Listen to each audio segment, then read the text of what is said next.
No, hello to all of you out there. I hope all of you are safe and well. I hope you can all see me as well on your screen.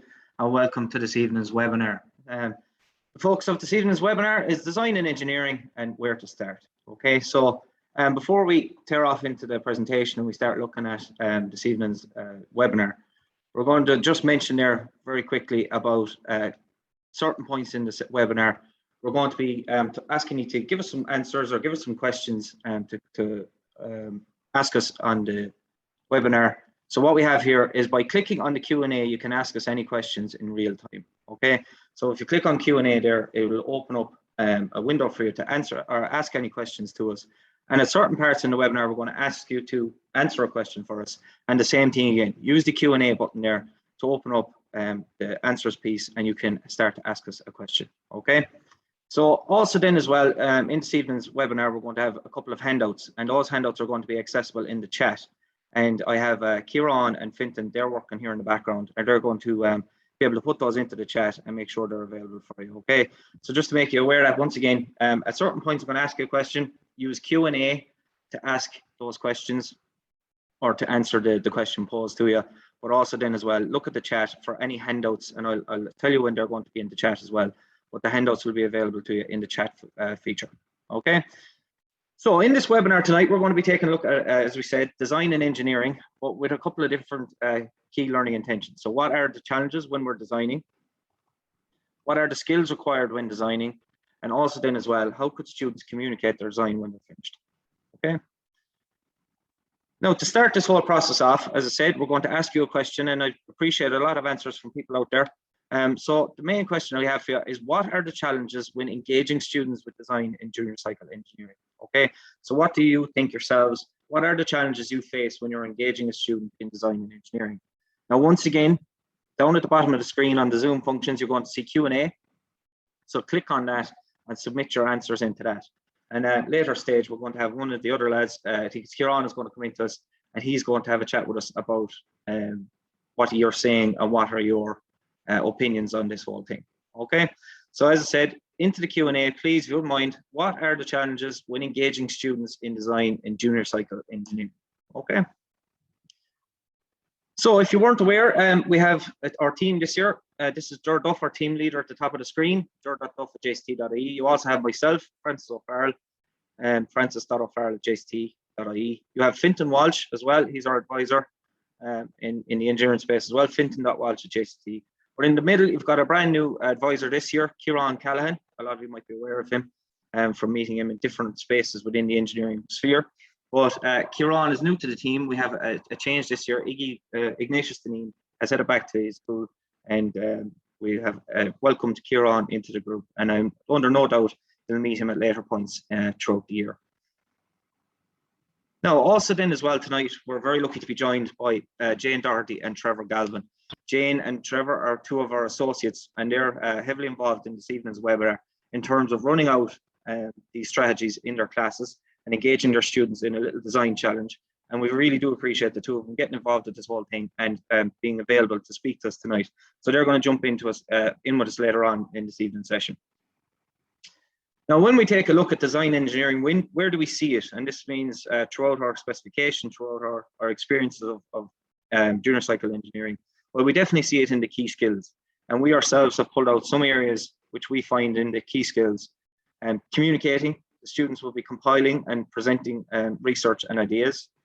In terms of working with others, students will be sharing and evaluating ideas during design, and particularly in group work. Also then as well, in being creative, well, design is very much in that creative space, creating or modifying designs for manufacture. Also then as well, managing information and thinking in terms of investigating, researching, processing new information, and also verifying research. And then also then in the managing myself, project management skills, allocating time and deadlines. Okay, so as I said, this is where we would see design sitting within those key skills, and especially when we look at junior cycle engineering. In the rationale, you can see we've highlighted two key areas where we see design specifically focused, and they're about to pop up here on screen for you there as well. So when we look at the students, they need to develop a knowledge of materials and taking a look especially at their selecting the appropriate one and the processes for those materials. Also then as well, the engineering process, as we can see here, is both reflective and systematic. So the students being able to use reflection to identify problems and also modify and improve a design, okay? Now, as part of this and trying to foster design skills, we specifically looked at a quote that came directly from the rationale. And this is where students would undertake characteristic steps in terms to reach a solution, okay? Now, also then as well, we've set the students a little design task, and some of you there might be aware of what that thing is on screen.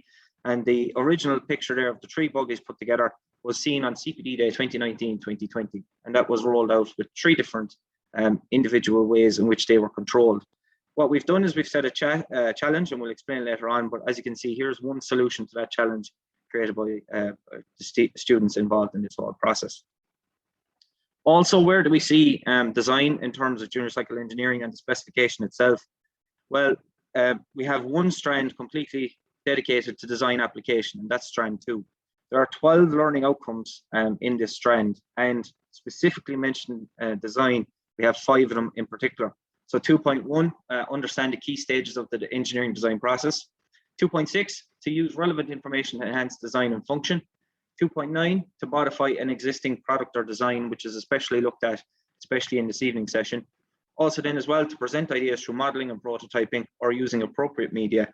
And then the last bit then, to communicate their design decisions using suitable media as well. So as you can see, we've definitely looked at those 5 learning outcomes, especially when we talk about design. Now, also, as we said, design is a process where we're engaging in many different stages and many different steps. One of those is specifically being research and investigation. Where would we see research and investigation and also fostering design skills in this space? We would also see them in our classroom-based assessments. In classroom-based assessment 1, engineering and action, and also then as well in research and development.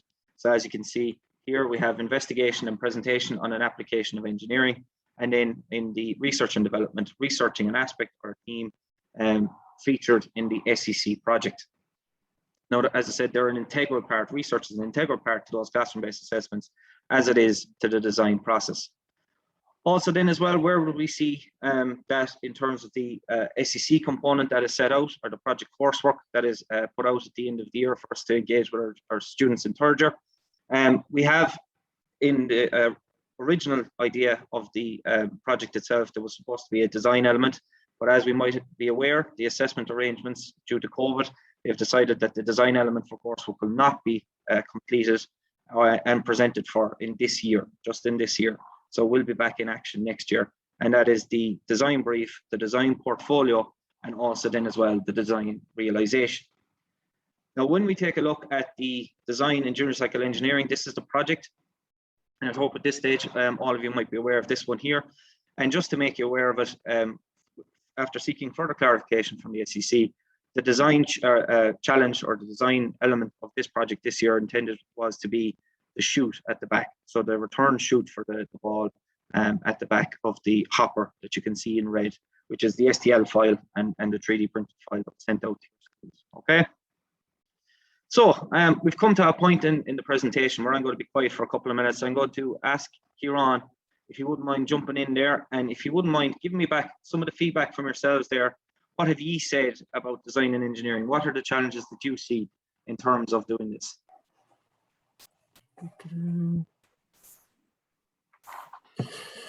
Hey Francis, I'm just waiting on my video to cut on here, so I am. Grab me 1 second. No panic at all. I can hear you loud and clear anyway, Kieran. Okay, grand. Okay, so just to give you some of the comments that are coming back in here from the teachers, and thanks to everybody who's submitted comments there in the Q&A section. We are working on them here in the background, myself and Fintan. There's a couple of strands and themes that are coming through very strongly, Francis. First of all, students not really reading the brief or not really understanding what they've been asked. A couple of issues that come around students' experience with design. The range of abilities and the skill sets of the students that are there seems to be problematic, particularly now when we're working at common level and we have students who would traditionally have an ordinary level that struggle with the concept of design and getting their thoughts on paper and getting kind of knowledge out there. Those kind of students seem to be heavily reliant on the teacher to guide them in their design process.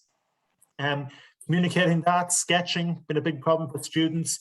Students going with the first project or the first solution they see and not having the skill set or the ability to kind of tease that out and kind of expand their design a little bit.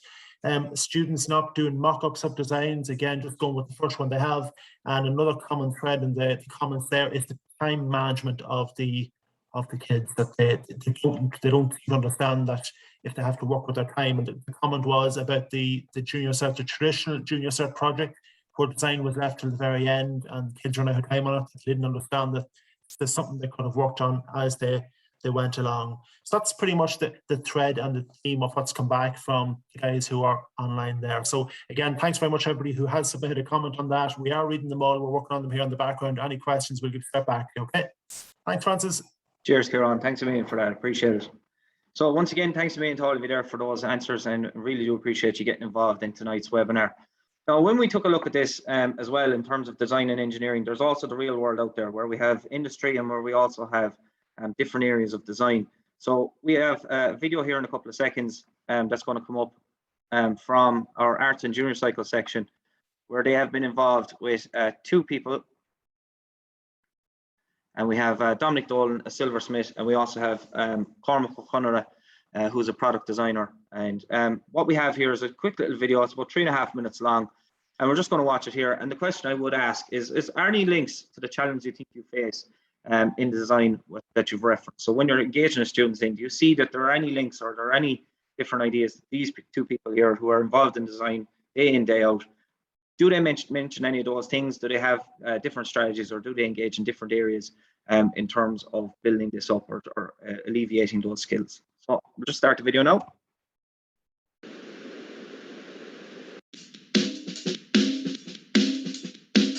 world is spinning and I'm dizzy staring at the stars. There are a number of different ways that people come in and want stuff. Sometimes they'll have an idea for a piece and be very specific. So I'll do a quick sketch, usually probably while they're here. Other times people would be much more open about what they want. For example, they'd like a ring, something chunky and bold. And that's as much as they'll give me to start with. So then you can go, okay, would you like stones in it? No stones, plain silver. Would you like space? And if I can get that much from them, I'll do drawings. They'll look and possibly go, okay, I like that one, and I like this piece of this one. And so you combine the 2, and while they're there, generally I can sketch up something quickly for them, and then I'll have all I need to work with. So then I just need to figure out how to make it. So here, a critical part of the design process is sketching. The sketching we do isn't about creating beautiful pieces of art, but it's about, again, solving a problem through exploration and creativity. Gaming products are typically quite complex. They have a lot of controls. You might have up to 25 buttons on a gaming mouse, for example, but you don't want to give someone a perception of complexity. You want to have kind of perceived simplicity, that this is something easy to use, something I can master. So in order to capture that, we have to create beautiful aesthetic design that communicates the potential or the mastery in the design. Now we want to bring it to life and manifest it in a real form of a gaming mouse. So what I do next is I sketch this form onto a block of foam in this case, so I can sculpt it and create it by hand. So now once I have this, I'm going to cut this out of the block of foam and start bringing it to life, thinking about it in 360 degrees.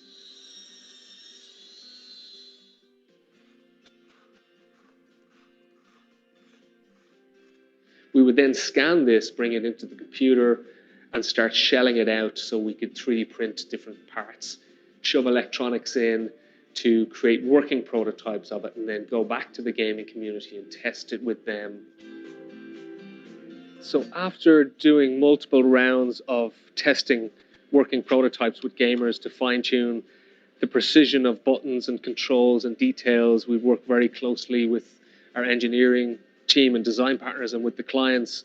So at this point, we're very confident that we have an incredible product, but now we need to obsess over the final details to make sure that that story that we were cooking after the research gets delivered in the end. So we started looking at really interesting finishes that mimic this kind of ethereal world of the gamers. We started to look at quite interesting new grip materials that would add that science-led performance but give you quite a striking feel. So all of that is to make sure that the final product that the gamer gets in their hands is something that will help them perform better, but also something that they'll fall in love with.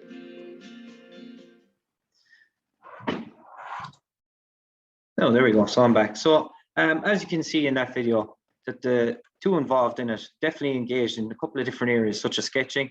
They were involved in the prototyping stage, especially with that mouse. Now, I do appreciate that they've gone into the realm of engaging with different types of CAD/CAM, but they talk about engaging with the process, creating a very functional prototype so they can get better ideas, and then from there, then creating some more research, gathering more information, and from there, then finishing off with the final piece and getting to that final stage. So when we take a look at this whole engaging with research and engaging with the design process, this is the design loop that a lot of us out there might be aware of. It's in the system for a very, very long time. Now, it's keen to say that this is just one of many different types of design loops and design ideas and design processes.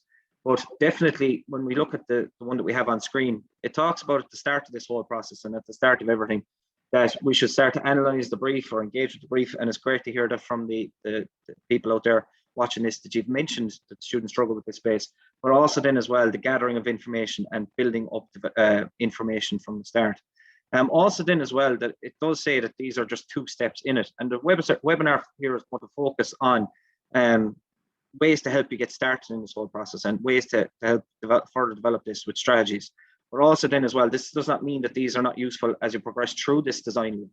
So that these could be used at any other stage and make this very much an iterative process where students would engage in research and development all the way through the whole thing, rather than just at the very, very start of it, that they continue it all the way around that ring until they finally finish up with the last piece, and when they finish up with the design piece at the very, very end.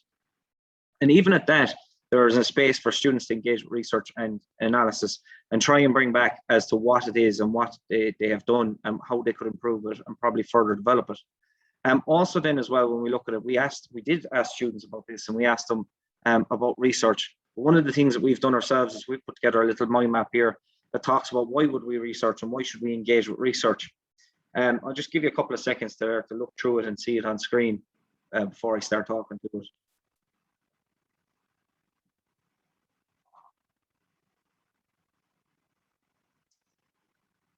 But as you can see from that mind map, that it talks about many different things, such as expanding your knowledge. It helps you work efficiently, so such as that time management and such as building up those ideas and building up that capacity to actually manage to get this stuff done when you need to get it done. It also builds up your credibility. It helps you to learn to problem solve. So engaging in the research helps that problem solving and that engineering mindsets piece. And also then as well, it helps you to engage with people and to share ideas. So when we look at it then as well, as I said, we ask students what do they do in terms of their research, and especially when it comes to the classroom-based assessments, it's very pertinent that research is involved across the way. But when they ask the students how do they currently research, they said they normally just Google it. They might ask people in their class. They look up pictures, types of materials, and other examples online. Also then as well, they might look up a primary or secondary research. And then at the end of it, then they also look at previous examples of it. So the first 3 posts that came up on screen there, they're very much based in the online space where students come straight onto the online space, go into Google Images, start looking up this stuff very straight from the off. Sometimes in order to analyze the brief, you might need to take a step back and potentially look at some of the strategies that we're engaging with tonight. Also then as well, when we ask at the very end, because as we mentioned in the design process, it says we need to communicate our designs. Also then as well, we asked them how do they communicate, and currently some students in the country are using PowerPoint. They might create a poster in order to communicate their ideas, and then other students out there said that they use sketches, which is also great to hear from both the 2 people we had in the industry there, Dominic and Cormac, and also from the teachers out there that sketching is an integral part. Sometimes the skills need to be further developed, but as the lad said, it's integral to what they do day in, day out. No, so what I'm going to do now is I'm just going to ask Jane and Trevor if they wouldn't mind just unmuting the cameras and unmuting the mics and joining me on screen. And I'm about to stop the share here. There we go. So I'm currently there. And I have Trevor, I think I can hear Trevor there, and Jane. Hi. Yeah, how's it going? I can hear the two of you, yeah. Unfortunately, I'm struggling to see the two of you. Might be maybe a technical issue with Zoom itself, but you should be able to unmute the cameras. It's telling me the host stopped it. Yeah, same as. Oh, perfect, great. 2 seconds now. I'll see if we can change that now for yourselves.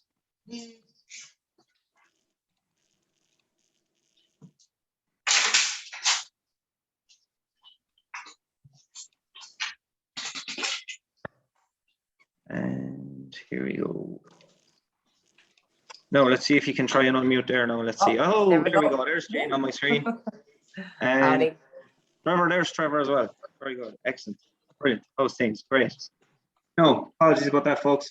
As you can see, and I think I've said this on many a webinar and an elective at this stage, never work live with technology for children. So there we go. So great to see the two of you there, folks. So just to start this whole thing off, my question to the two of you is, how would you have traditionally engaged students with design before junior cycle engineering or before even engaging with these strategies?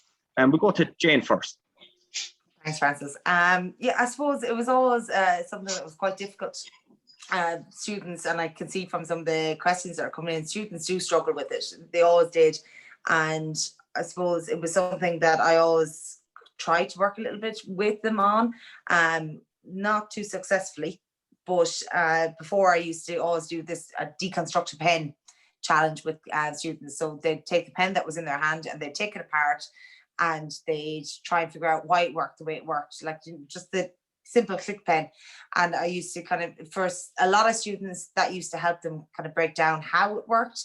But definitely, I see there was a comment there from a teacher, Tom, I think it was, who said that for the weaker students, it didn't necessarily, it doesn't land as easily with them. And I definitely found that I struggled all the time with weaker students to try and get them to understand the concept behind or kind of research and design and what it all entailed.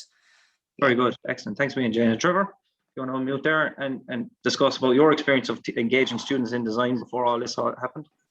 Yeah, I suppose, from correcting with the Leaving Cert engineering, I suppose most of my design has really followed suit to the process we use for the engineering. So kind of creating 3 ideas, prototyping a lot, making models out of. I suppose in the last few years, any kind of media, I used to start out where it was very much making things out of cardboard.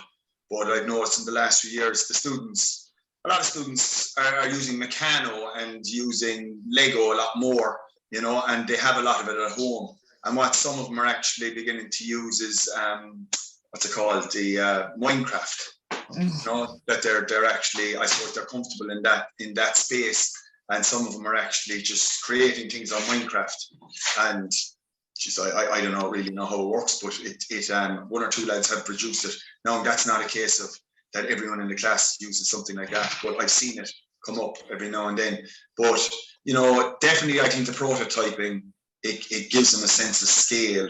But from the point of view of just where we started there with the sketching, I think probably that is one of the biggest, one of the biggest obstacles, because I think the whole concept of the views and so on like that, even at Leaving Cert engineering, lads will draw wheels that might, be on the wrong direction and, and so on like that, but they don't see it, that they're going in the wrong way.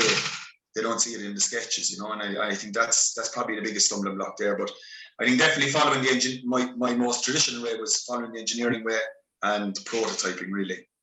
Very good. Excellent.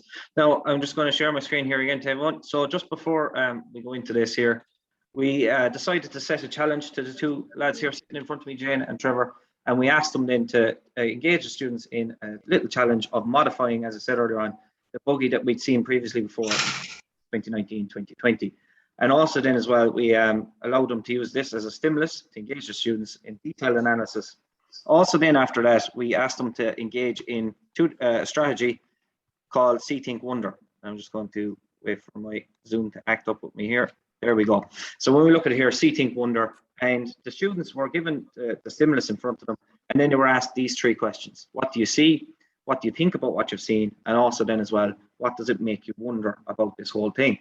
So I'm going to come back to the two lads there. I'm just going to ask you there, what do you think, or what do you have seen as the benefits to what is going on with this strategy? Also then as well, what I'm going to have done in the background is you're actually going to see a cycle of little extracts from the two lads' classes with the students engaging with it, and it's just going to scroll there in the background as the two lads talk about it. So I went to Jane the last time. I'm going to go to you, Trevor. So what did you think about the strategy itself? What do you think about some of the challenges of using it, some of the opportunities in using it, and also then as well maybe some of the surprises you found by using the strategy? Yeah, well, I suppose I gave a sheet out to everyone when we got this, and like after talking to yourselves, you were kind of giving us a blank kind of canvas and how we used it. So we gave the students, each of the students, a sheet, and I suppose the biggest one that really opened my eyes was the C, because I suppose we generally start with most projects where we tell them what we see rather than letting the students tell us, I suppose, what they see, you know. And I think that was probably the most powerful part of the exercise, was that, you know, being able to step back out of it and show them the project, and I suppose have the patience to be able to accept it, you know, let them write down what did they see. And then what I did was I divided them into pairs and came up with what they got, and then we went through it on the board. But I suppose it's you know, you'd be surprised at what some of the things that the students would see. You're thinking about probably looking at the problem in a completely different space, you know, and on a different level altogether. And I suppose from that point of view, even from the point of view of the engineering project, even at junior cert or leaving cert, you know, being able to stand back and maybe let the students view it first and write it down. And I think that was the second thing. Usually, like what you said at the start, the starting point is usually Google. And now these days, because we're working with Google Classroom, and we're also they're using their phones a lot. It's an easy space to say, take out the phones and use Google straight away. Whereas actually using the class where they had no internet and all they had was just, you know, what they could see of that three-wheel trike or whatever you want to call it, they came up with, I suppose, their visuals and what they felt it was. The thing part of it wasn't a major engaging issue, I found, but the wonder, I thought was very, very good, because again, the students were being kind of asked, where do you think this could go? And it kind of opened up the whole team of what kind of a project you could make from it. And again, I suppose from what I was looking at it, I just saw it as a three-wheel trike, and I suppose couldn't really see past that. Whereas they were coming up with cycle racing, wheelchairs, and Jesus, other things that, you know, you wouldn't have thought up of. But again, if I had started off the conversation straight away, it would have ended the conversation, because my ideas would have been all what they'd have thought. So I think on the basis of that they had no Google, and on the basis that you just kind of left it as a real open-ended canvas to them, they did come up with a couple of, you know, childish things that were definitely, I suppose, something that you could develop, you know. Very good, very good. And Jane, would you mind talking just then as well about your experience of the whole thing in terms of what was the engagement with it, some of the challenges, maybe some of the opportunities, and also, as Trevor has alluded to, some of the surprises that came at you from the whole thing? Yeah, no, very similar to Trevor there. I really actually enjoyed doing this activity with kids, and they really enjoyed it. Where I found there was a bit of an obstacle was the sheet that we gave them was the day tree sheet with the 3 panels on it. I've actually decided since then I'd like concertineered the sheet so that they'd only look at the C first and then think, because some of my kids were racing forward and they were trying to get through the 3 steps and they weren't doing enough seeing before they moved on to the think and the wonder. So that would be definitely something that I would slow down. And I actually have trialed it with other students, other year groups since then. And I've just given them the C first, and I've spent a few minutes on the C and then the think and then the wonder. And I think that has worked really, really well, that they do try to get to the finish line before they've even started at times. But yeah, no, definitely just getting them to stop and look at what was in front of them and to really see, like, think about, like, okay, there's wheels there, and then why are the wheels there, and then there's a motor there, why is the motor there, if there was a motor there, or, you know, just like, why is the chassis shaped that way? It really kind of got them really breaking it down to its individual component parts and why those work. And it did work wonders. Like, I ran it with a first year group who were only 7 weeks into school, and they did fantastic. It was actually really eye-opening how great they did. Yeah. Very good, excellent. And that's one of the things about the strategy we've noted is that it caters for learners at all stages, that it's very much what they see, what they think and what they wonder, and also then would help the students differentiate and maybe come up with different ideas that they might never have taken about, and the viewpoints at which they would look at it. As you said there, maybe one student might see something, another student might see something else, and when they share those ideas, well, it opens up things an awful lot more. Also then as well, just when we talk about the two things there, you've also mentioned as well, Jane, that you've decided to take this further and use it with other class groups outside of what we asked you to do. And it's great to see that that is happening. Would you think about the students? What have they said about this stuff? And Trevor, I'll come back to you on that. How do you think the students engaged with this? Did they enjoy it? Did they think it was a different idea? And did they think it was maybe something that they would do again another time? You're on there, Jane. Oh, was that? I thought that was Trevor, Trevor. I thought I said Trevor, but fair enough. Oh, was it? Okay, sorry. Yeah, it's. I suppose. Look, I was telling you there that I was looking at doing it's a jet buggy. It was the 2017 ordinary level project, and I suppose I've started on that, but again use the strategy because it's something very similar to the trike, where there's a chassis, a seat, three or four wheels in it, but like they had engines and things like that. But we took all them things off it, and it started again that whole wonder really of what this could be, And I suppose the way we've looked at it is we are going to use, say, a kind of a design element for steering and a drive, but also let the kids have that kind of wonder of what could this be, and it's something I'll be honest, until we tried this out, it wouldn't have been something I was thinking of.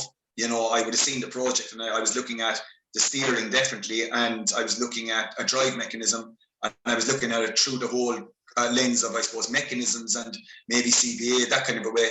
But from the point of view of the wonder, and saw some of the prototypes there on the screen to do with, like, as I said, the horses and the cardboard models and stuff. There was such a variety that you just don't know what the kid is seeing, and that's I suppose that was the most surprising thing, is they came up with ideas that like my ideas were 2 or 3 where I had my ideas for it, and if I'd have told them that's where the project was going to end, whereas here now they've come up with something, and more power to them, and once it doesn't cost me a fortune to make, I'm happy to run along with it, Fair enough. Obviously, you have to be conscious as well, and that's the nice thing about the prototyping stage as well. It does help be conscious of materials and sizes and parameters and so of that as well. And not to cut across you, but I suppose the other thing is just to be conscious. You see some of the sheets there, like you cannot expect. Like the sketches are very rough, and you know what? Like even looking at your man on the production or the product designer there. Like, that's the way it's supposed to be. We're not looking, it's trying to get, I suppose, the kid to give you an idea. But like the sketches are very juvenile, and that's the way it's supposed to be. They are only first and second years, so that's all you should expect, No, always, and that's always a great point to make, that you always have to be conscious of the student level and where they're at and what skills that they have either innately developed themselves before they come into your classroom, or that you're going to develop with. So that's a very good point. And Jane, yourself, in terms of the student thoughts, how do you think they enjoyed it, or did they enjoy it, or what do you think? Oh, they did. Oh, they certainly did. Like, I had everything from a kind of mobility vehicle when they came to kind of thinking about what it could possibly be, to disturbingly bomb vehicles that could go in and blow up someplace. But like, even to, like, one of the groups looked at making it a vehicle for delivering goods. They were kind of thinking kind of COVID times, I suppose, the world we're all living in, and that you could remotely deliver goods. And they even got as far as, like, how could I make this remotely, operated? And they were certainly haven't done any mechatronics, but they were already getting into that mechatronic space as to how they could possibly virtually control this vehicle so that they could drive it to get to a destination. So yeah, there were some really interesting kind of thoughts coming out of the students when they were just kind of given the space to actually wonder, what could this be? It turned into all sorts of things that I probably wouldn't have, and definitely, like Trevor said, I probably would have guided them down a route and not gotten the same kind of things out of them at all. Yeah. Very good. Excellent. Excellent, brilliant. So when we look at it here, I'm going to move back to the presentation here in a second. So when we look at it as well, we try and think about complementary pieces and how can we help this out. It's great to get so far with the students, but where do we go to next? And if a student is struggling with where to research something or where to come up with something or what avenues within their wonder, where do they go next? You could potentially use what's on screen there, which is, we know it effectively as the 5 W's and the H, as who, what, where, when, how, and why. And also then as well, that was developed from my design guide, which is in the ether for the last 3 years at this stage. And it's there for you to engage with, and it might also help you move this further and progress it more and help those students analyze what exactly they need to research and what exactly they need to go for and what information do they further need to get for, to help them out with the process. From that then as well, we saw in the video there was a couple of examples this on both sides where we give the mind map here, and it's key to say that the See, Think, Wonder, this mind map and some of the other handouts are available in the chat. I can see it there, it's popped up, that there's the stuff is there for you as well. But this was given to the students then as well, and this was a mind map to help them further their ideas, and from here then they could potentially, as you saw in some of the clips there in the videos, that they were sketching on it, they were putting these ideas down there. And my question to Jane this time, I'll go to you first. Jane, did you use this strategy, and how did you find that the students would engage with it? Yeah, no, definitely. When I kind of gave the whole thing out to the students first, and I kind of let them sit with it for a few minutes. And then when I realized there was a couple of students, individual students within groups, or students, entire groups that were struggling a little bit about where to go, then I put up the 5 W's and the 1 H, and kind of gave them a little bit of a foundation, I suppose, to work on. So they kind of thought to themselves, okay, so I said, right, ask the who, ask the why, ask the where, and it helped them develop out where they were going, because if you were asking that genuine question. But what was fantastic about it was the fact that at no stage did any student reach for their tablet to look for Google. At all stages, they looked at each other, they questioned each other, or they thought for themselves, and it was back to the page, and it was back to using their own heads without Mr. Google being in the background. And that was the one thing that I really loved about it. Excellent, brilliant. And in Trevor's video, we saw the examples of the students sketching on this mind map as well. How do you think that helped the students move that forward and help the overall, as we're going to talk about in a minute or two, both of you took 2 different approaches. Jane went down the sketching route, and we saw in your clips as well, Trevor, you went down the prototyping route. But how do you think the students engage with this mind map idea or this strategy to help define the team themselves? Yeah, I suppose if I was to be honest, I didn't fully read the instructions. You know, I've been a bad student, so I was kind of working in the blind a small bit. You know, so I kind of told them for a couple of ideas that what could it be when we were at the wonder stage, and then actually after talking to you, I realized it was the 2nd page. So then we went back, and I suppose it felt very real then, because they just took one of those wonder ideas and used it as a team. And it was very much then, as I said, like trying to complement the, you know, sketches and text and seeing what they could make out of it from the words that they decided on the team. So like, as you can see there, like one of them was a sulky racer, like that's what he wrote down, and then decided that, you know, maybe the wheels need to be bigger or they need to be smaller. We don't need a 2nd wheel because we have a horse, or 3rd one because we have a horse in the front of it. We need something for them to fall off, so they were designing a seat. So, you know, and that's where the sketches and, you know, you were trying to, I suppose, encourage them to put a bit of text in there so that it was explaining where the sketches were going. But there wasn't a big plan in it either. It was very ad hoc, which I suppose, as Jane said there, was very natural, because they weren't Googling it, so they weren't getting artificial ideas, and they weren't being brought down avenues. A lot of the time with the Google, when they check it, you end up with text that's copy and pasted off it, and most of it it's totally irrelevant to the level of the student that you're dealing with. They don't understand any of it. It's just copy and pasted into whatever project they're doing. You have pictures of stuff that they'll never be able to make. Whereas here, I suppose it was very simple stuff. And that's where, I suppose, if you look at some of the prototypes there, they were very, very simple, but that's where you start. And then maybe you can look at, could you add a motor, or could you do something with it to, you know, to make it move? And that's where you bring in, I suppose, our expertise to a point, you know, as a teacher. But at least then they feel that they've created the idea and that it's their project, you know. Very good, excellent. And that kind of brings me forward to the communication piece, because we did talk about how students would communicate their design. And on screen there for everyone else, we have Trevor's example of two of Trevor's prototypes. My question mainly around this is, do you think that doing all that background research, the See, Think, Wonder and that mind map, do you think that that improved or might have made those or streamlined those prototypes that we see? I think this, as I said at the very start, I think it was a very valuable exercise, particularly from the see and the wonder.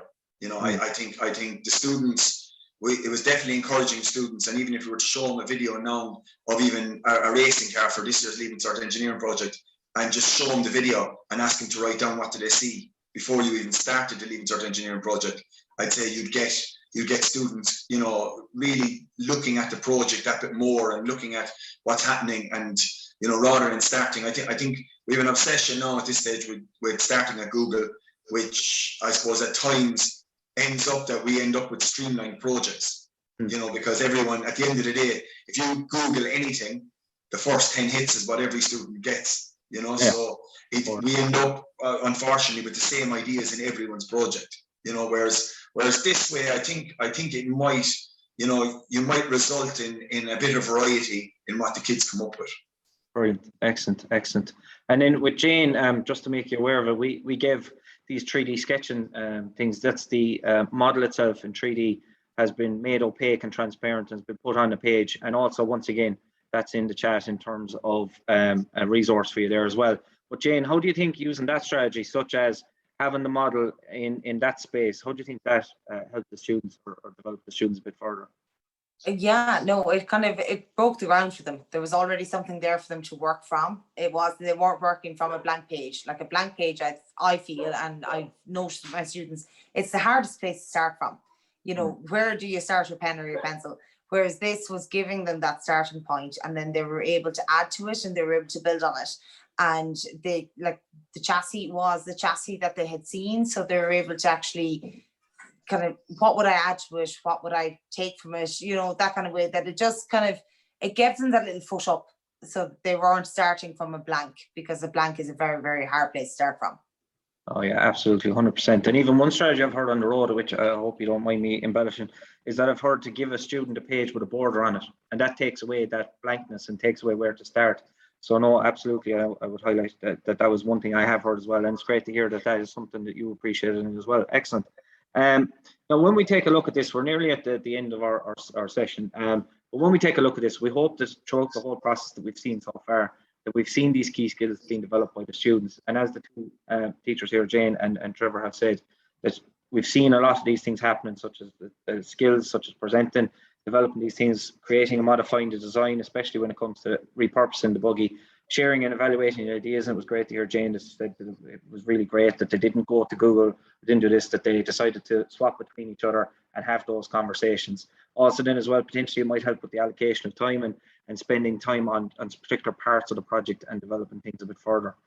Before we move forward, again, just to make you aware that this webinar has been recorded and will be available on the CPD workshop section there, and it will be available in the coming days. Also then as well, that we've got all our information is up there, has been set on the website waiting for you there to engage with in terms of key documents such as our specification, our assessment guidelines. Also then as well, upcoming news and events, which I have one piece of information for you after this.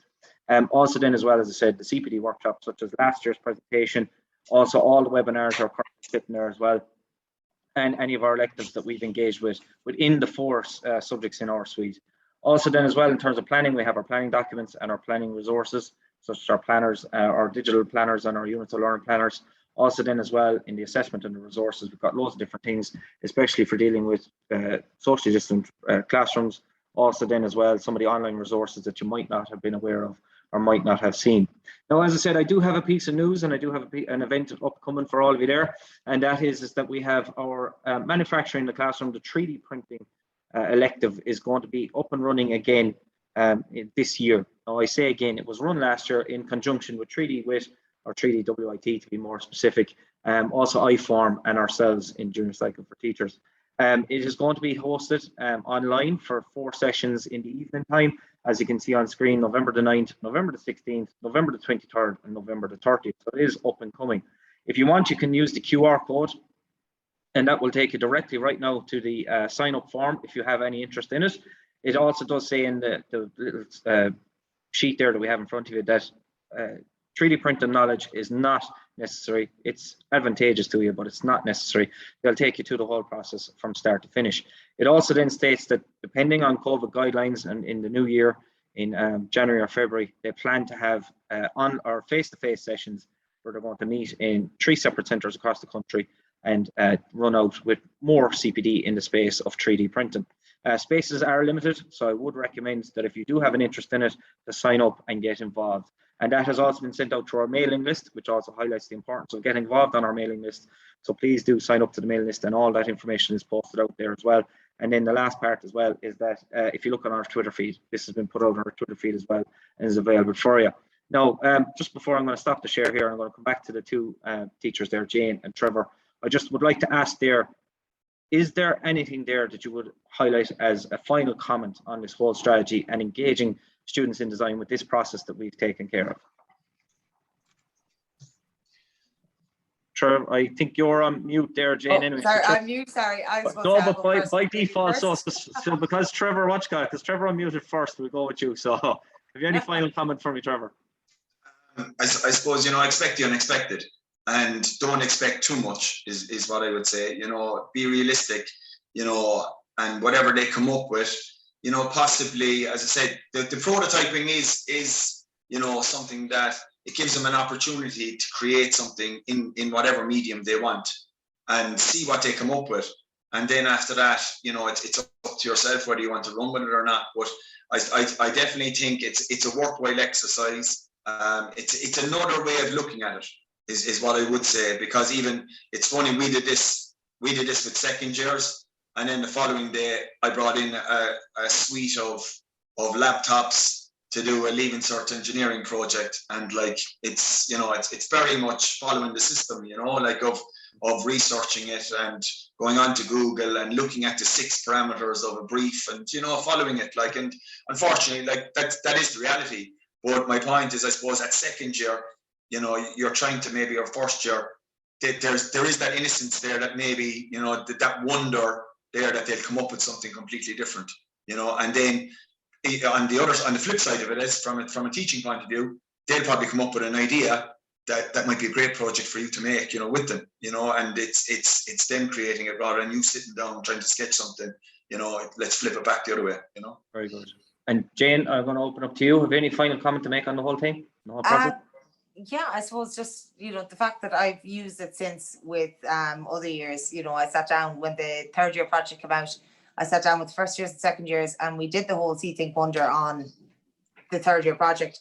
And it was more, the angle I was going for was, what skills do you think you need to have developed to be able to create something like this in 2 years' time or 3 years' time? And I see the benefit for them. They were really kind of going, oh God, I'm going to need to be able to do this, and I'm going to need to be able to do that. So it really did help with kind of focusing the students on what they needed to achieve while they were sitting in an engineering classroom, to be able to finish that at the end of it all. So that, I love that about it. Yeah. Excellent. Brilliant. Thanks, me and Jane. First of all, I'm going to thank Jane and Trevor from the bottom of my heart for getting involved in this whole thing, and also for making themselves available, putting themselves to the fore on this whole thing. We are nothing without our associates. So I really do appreciate you getting involved in this whole thing and getting involved in the webinar tonight with myself. That is it in terms of our session and in terms of everything now. We're going to be back meeting people on Zoom through our engineering CPD day that's going to happen in the new year.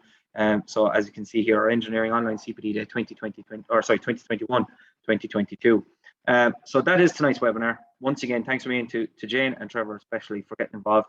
Thanks a million to all of you for watching us out there and getting involved in tonight's session through the Q&A and the chat. I can see it popping here all night, so I know there's definitely something going on in the background there. So once again, thanks a million for getting involved.